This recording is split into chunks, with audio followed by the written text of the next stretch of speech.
Xavier Dupont de Ligonnès. Pourquoi cette affaire, elle revient sur le devant de la scène? Qui est Aquababe, celui dont tout le monde parle ces temps-ci sur les réseaux sociaux? Et vraiment, est-ce qu'il y a du concret autour de cette affaire? Si vous vous posez ces questions, vous êtes au bon endroit et on va tout décortiquer de ce qui s'est passé ces derniers jours sur les réseaux sociaux autour de cette affaire. Donc, on perd pas plus de temps et on y va.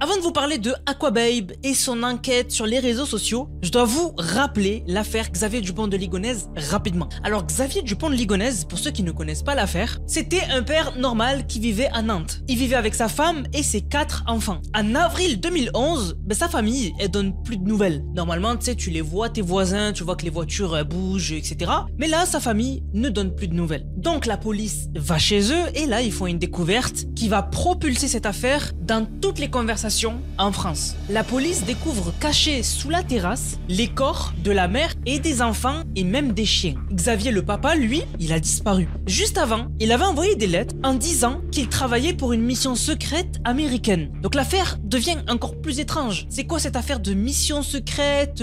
Comment ça il est parti d'un coup? On retrouve toute sa famille sans vie et lui il disparaît. Mais en fait on va se rendre compte que cette affaire de lettres elle est complètement fausse. Parce qu'on va commencer à penser qu'il a tout planifié à l'avance. Parce qu'on va découvrir qu'il a vidé ses comptes, qu'il a vendu des affaires, il a acheté des outils et ensuite il s'est volatilisé. Et depuis, malgré des enquêtes énormes, parce qu'avec un mystère comme ça, vous vous doutez bien que toute la France s'est mise à rechercher cet homme, ça a rien donné. On sait pas où il est. Il a disparu. Beaucoup croient que il est plus vivant. Il y en a qui pensent qu'il est caché. Il y en a qui pensent qu'il est toujours en France, mais vraiment il a changé d'apparence, etc. Bref, chacun a sa petite théorie. Et c'est comme ça que l'affaire Xavier Dupont de Ligonnès, elle est devenue mythique en France. C'est une légende, malgré cette histoire sordide quand même. Et c'est là que le 18 avril, Aquababe va lancer une enquête. En fait, il va dire à sa communauté, il y en a marre, c'est bon, on va le retrouver. Et en fait, il va mettre en place une email où il va demander à quiconque a des informations sur Xavier Dupont de Ligonnès, de les envoyer. Et en fait, il se met pour objectif de le retrouver. Alors, c'est qui Aquababe qui se dit, vas-y, je vais retrouver Xavier Dupont de Ligonnès? Est-ce qu'il a les moyens de le retrouver? Aquababe, il est énormément suivi. À la base, Aquababe, il va partager des gossips. En gros, qui fréquente qui a été vu à tel endroit, etc. Donc, il a des contacts un peu partout en France, il a les yeux partout en France, et vraiment, sur Internet, quand t'as autant de pouvoir, franchement, tu peux accomplir des prouesses. Et donc, quand il va lancer ça, beaucoup vont être dubitatifs, ils vont dire, mais qu'est-ce qu'il croit? Il va rien retrouver du tout, etc. Mais bon, lui, il va pas se démonter, il va dire, voilà, si vous avez des informations, envoyez-les dans le mail. Et à partir de là, il va partager l'avancement de l'enquête. Donc au début, ça va être des vidéos de personnes qui auraient croisé Xavier Dupont de Ligonnès dans des vidéos qui datent d'il y a des années, etc. Et donc il partage ce genre d'informations. Mais pour l'instant, rien de fou. Rapidement, il va créer un canal sur Telegram. Un canal sur Telegram, ça permet de partager énormément. Donc parce que c'est une conversation en fait. Donc tu peux vraiment envoyer plein de messages. Tu as directement l'avis des gens dans les commentaires, tu peux faire des sondages, etc. Donc c'est un bon moyen. C'est mieux que l'email. L'email, c'est pour recueillir des informations anonymes. Mais aussi, le canal Instagram, c'est pour tout centraliser au même endroit. Et rapidement, Aquababe, il va dire qu'il est sur une piste maltaise. Il va dire, on serait sur une piste maltaise, le canal Insta, c'était la meilleure idée, merci les chippies pour le plan. Et donc, c'est parti. On a l'endroit où tout va être centralisé, on a l'email, et on a sur Twitter, de temps en temps, des mises à jour de l'avancement de l'enquête. Tous les ingrédients sont là pour que ça fasse le buzz. Et au début, il y a 10 000, 20 000 personnes sur le canal Telegram qui commencent à s'intéresser à cette affaire. Et donc, ça va continuer. Il va dire, rebondissement dans l'affaire, il aurait récemment été spotted, trouvé, vu, à une adresse bien précise sur Malte avant de potentiellement se rendre sur l'île de Gozo. Et on voit que là, il y a 22 000 membres dans son canal Instagram. Mais petit à petit, ça prend de l'ampleur. Et on a des gens qui partagent leur engouement autour de ce qui se passe en fait. Par exemple, on a cette personne qui dit, vous rigolez mais sous-estimez pas le pouvoir d'Internet. Ça me fait penser à l'affaire John List aux USA, qui est similaire à celle de Xavier Dupont de Ligonnès, la meilleure idée de 2025. Et en fait, l'affaire John List, c'est pareil. On a retrouvé toute sa famille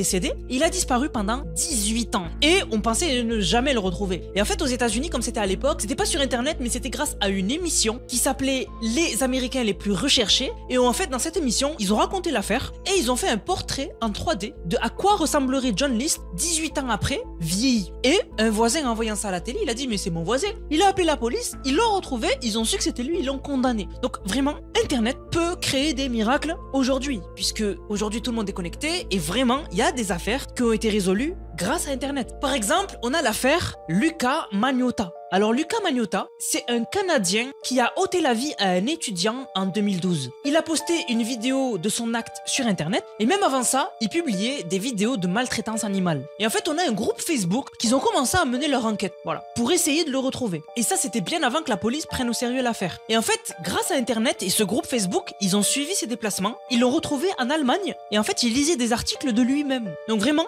Internet, ça peut créer des miracles, comme je vous ai dit. Mais du coup, revenons à nos affaires. Le 22 avril, Aquababe, il va dire qu'il a une grosse mise à jour à faire sur l'enquête. Il a dit « On a récupéré les contacts des proches de Xavier Dupont de Ligonnès. Le pilote Laurent Noisette aurait utilisé Dropbox. » Donc Dropbox, en fait, c'est ce qui permet de stocker des documents ou des vidéos ou des photos. Et pour la seule fois de sa vie, en 2012, un an après la disparition officielle de Xavier, d'ailleurs, le pilote aurait également utilisé à plusieurs reprises des emails jetables. Alors, pour que vous compreniez bien, Laurent Noisette, en fait, ce nom, il est hyper connu. En fait, Xavier Dupont de Ligonnès, on a posé des questions à ses amis, etc. Et un de ses plus proches amis à Xavier Dupont de Ligonnès, c'est un mec qui s'appelle Michel Rétif. Et en fait, Michel Rétif, donc le meilleur ami de Xavier, quelques jours avant la disparition de Xavier, du coup, il a fait une réunion. Il a passé une soirée avec Laurent Noisette. Laurent Noisette, c'est un pilote d'avion. Et cette soirée, elle a été faite à quelques kilomètres du dernier endroit où on avait vu Xavier Dupont de Ligonnès. Et en fait, on soupçonne que Xavier Dupont de Ligonnès, il a demandé à son pote d'aller voir Laurent Noisette et en fait de tout simplement négocier un vol pour s'enfuir de la France après ce qu'il allait faire. Et donc là, Aquababe nous dit que Laurent Noisette aurait utilisé Dropbox pour des vidéos, des documents et aussi des emails jetables. Donc pas quelque chose qu'une personne lambda va faire. C'est rare qu'une personne lambda utilise des emails jetables. Et ça continue dans cette optique. Je vous ai dit tout à l'heure que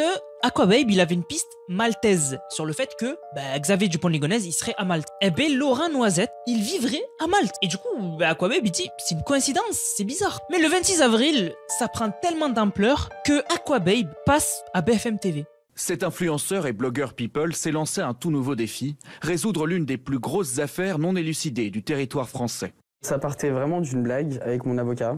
Il m'a dit « T'as tellement un vaste réseau que tu serais capable de retrouver Xavier Dupont de Ligonnès. » Je lui ai dit « Tom, arrête de me faire des blagues comme ça parce que tu sais comment je suis capable de lancer du jour au lendemain une traque numérique. » Je me suis dit « Non mais en fait, c'est tellement une bonne idée que let's go en fait. » Après ça va prendre encore plus d'ampleur parce que quand tu passes à la télé, les gens se disent « Ah ouais quand même, pour que la télé interview, c'est qu'il se passe un truc. » Et au final, le soir de la sortie de cette interview, Aquababe dit qu'il a retrouvé Xavier Dupont de Ligonnès en Asie. Et donc je cite le tweet de Serfia. L'influenceur Aquababe affirme avoir retrouvé Xavier Dupont de Ligonnès en Asie grâce à des documents exclusifs des IP. Il affirme être menacé par l'État français. Et donc en fait ça, d'où ça sort? En fait, Aquababe, il dit que depuis qu'il l'aurait retrouvé, il a des messages qui disparaissent, des menaces, vraiment son compte des fois qui saute, qu'il y a des gens qui voudraient pas en fait que l'affaire sorte en gros, que Aquababe sorte les preuves, etc. Et vraiment là, on ajoute un dernier ingrédient, la censure. En fait, quand tu fais une affaire aussi grosse, etc., et que derrière après tu dis ils veulent m'empêcher de parler, là tu te dis il est de notre côté en fait. Nous on est plus proche de lui parce que c'est quelqu'un que l'État veut contrôler, mais nous il nous dit la vérité. C'est un peu la stratégie de l'homme chauve. J'ai pas le droit de dire son nom sur YouTube, mais en gros cet homme chauve là, en fait il disait que la matrice voulait l'arrêter en disant aux hommes de devenir des hommes, etc. C'est exactement pareil avec Aquababe quand il dit que on veut l'empêcher de parler. Et là au moment où je vous fais la vidéo, Aquababe vient de faire un communiqué. Donc dans ce communiqué, c'est son avocat qui parle et il dit: après 14 années d'enquête judiciaire, ces nouvelles pistes pourraient permettre de clôturer ce dossier grâce à une méthode parfaitement inédite en France reposant sur le partage gratuit d'informations. Les méthodes de mon client ont et continueront d'interroger. Nous avons rencontré des obstacles auxquels nous ne nous attendions pas. Toutefois, sa volonté n'a jamais été de se subsister au travail des enquêteurs. Nous remettons à la justice le fruit de cette opération. C'est à elle de parachever ces pistes nouvelles et d'engager, le cas échéant, les suites appropriées. Cette action marque un tournant majeur dans l'histoire de la recherche des fugitifs en France. Elle démontre avec éclat que la solidarité citoyenne, lorsqu'elle est organisée et encadrée, peut constituer une force d'une rare efficacité. Aquababe remercie l'ensemble des personnes ayant permis de se rapprocher au plus près de la vérité. Vous l'avez fait. Et il arrête là cette histoire. Donc c'est une bonne manière de sortir par la grande porte. Même si beaucoup disent que cette image-là qu'il a partagée, c'est pas du tout Xavier Dupont de Ligonnès. C'est quelqu'un qui lui ressemble. Il y en a qui ont mis en avant des choses qui font que ça montre clairement que c'est pas lui. Et en gros, qu'il y a une personne là, elle est innocente et sa photo elle tourne partout. Donc vraiment, c'est une affaire de malade. Mais par contre, des gens qui disent que c'est ridicule et que ça mènera jamais à rien, c'est pas bien de dire ça parce que le passé nous a prouvé le contraire, comme je vous ai dit. Plein de choses sur internet qui ont été élucidées par des enquêteurs en herbe qui se sont rassemblés et qui ont analysé des images Google, qui se sont baladés dans Google Maps. Vraiment, internet, c'est un outil incroyable quand vraiment c'est condensé au même endroit. Hein. Vraiment, je vous jure que si toutes les informations vont à la même personne, cette personne, elle peut vraiment avoir les yeux partout en France comme Aquababe, qui si t'es une star et que je sais pas moi, tu bouscules quelqu'un dans un aéroport, eh ben un de ses sbires prendra une photo, il va lui envoyer, il va le poster. Donc vraiment, c'est pour ça que je vous dis que faut pas sous-estimer internet. Donc voilà, je vous ai résumé un peu cette affaire-là Aquababe. J'espère que la vidéo vous a plu. N'hésitez pas à partager votre avis dans les commentaires. N'hésitez pas à vous abonner pour me donner de la force. Et du coup les gars, on se capte pour une prochaine vidéo. C'était Nanas. Prenez soin de vous. Bang, bang, bang.